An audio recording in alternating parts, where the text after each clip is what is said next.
Friends, बज़ाहिर देखने में जो आज मैं नुस्खा आपको बता रहा हूँ आपको बड़ा अजीब सा लगेगा, लेकिन आप यकीन करें ये इतना बेहतरीन नुस्खा है। ऐसे लोग जिनको इंतशार कम होता है वो कहते हैं जैसे हम दखोल करते हैं तो नफ्स ढीला हो जाता है।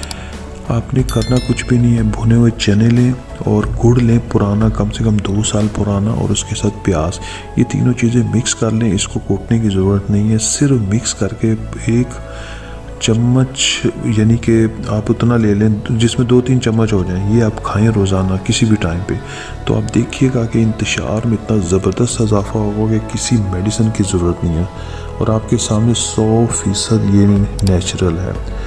नुस्खा रिपीट कर देता हूँ। प्याज काट लें बारीक बारीक क्यूब्स में, साथ चने मिक्स करें इसके अंदर, और साथ पुराना गुड़, याद रखिएगा पुराना गुड़ लेना है आपने। इसके छोटे छोटे टुकड़ों में इसको कूट लें, गुड़ को भी मिक्स करके एक यूँ समझ लें एक मिक्सचर सा बन जाएगा, उसको इस्तेमाल करें।